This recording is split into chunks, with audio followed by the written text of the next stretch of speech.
కోటి జాబ్స్, శతకోటి ప్రాబ్లమ్స్. పూర్తి వివరాలకు చదవండి రేపటి సాక్షి హైదరాబాద్ ఎడిషన్.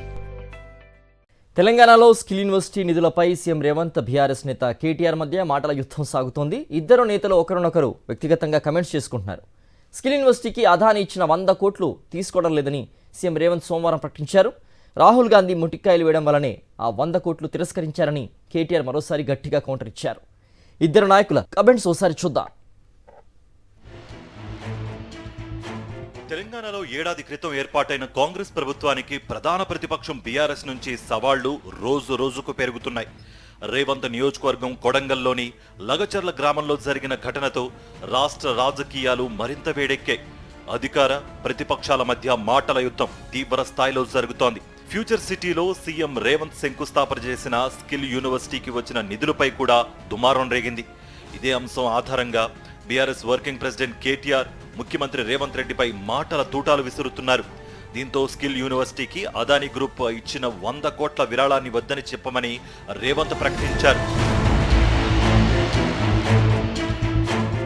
రాష్ట్ర ప్రభుత్వం ప్రతిష్టాత్మకంగా చేపట్టిన యంగ్ ఇండియా స్కిల్ యూనివర్సిటీకి కార్పస్ ఫండ్ కింద నిధులు ఇచ్చేందుకు చాలా సంస్థలు ముందుకు వచ్చాయని సోమవారం నాడు మీడియాతో మాట్లాడుతూ సీఎం రేవంత్ రెడ్డి చెప్పారు.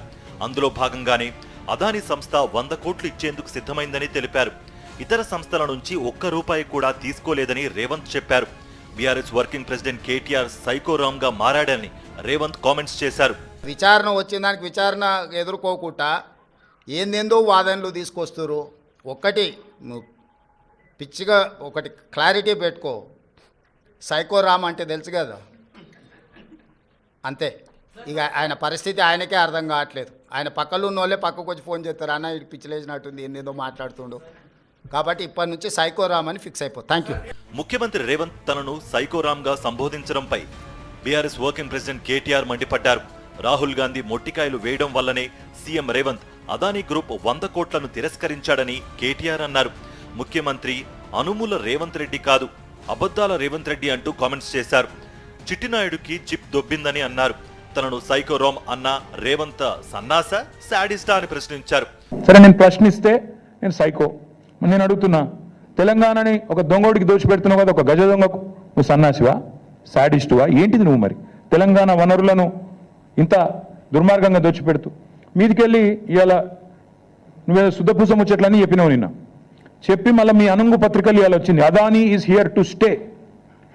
అదానీ ఉంటాడు, బరాబర్ ఉంటాడు. రాహుల్ గాంధీ నెత్తి మీద మొట్టికాయలు వేస్తే ఏదో పైకి ఒక 100 కోట్లు ఇచ్చి లోపల మాత్రం మళ్ళా పక్కా కొసారు అట్లా ఇచ్చినట్టు చేసి అసలు మాత్రం అట్లే ఉంటది. మొత్తం మీద అటు ఇద్దరు నేతల మధ్య మాటల యుద్ధం ముదురుతోంది. ఇద్దరు ఒకరినొకరు వ్యక్తిగతంగా తిట్టుకునే స్థాయికి వారి మధ్య వైరం పెరిగింది. ఓవైపు ప్రభుత్వం మీద వ్యతిరేకత పెరుగుతోందని బీఆర్ఎస్ అంటోంది. తమ ప్రభుత్వం మీద ప్రజలకు నమ్మకం పెరుగుతోందని, అందుకే దిక్కు తోచక బీఆర్ఎస్ నేతలు ఇష్టం వచ్చినట్లు మాట్లాడుతున్నారని కాంగ్రెస్ నాయకులు కౌంటర్లిస్తున్నారు.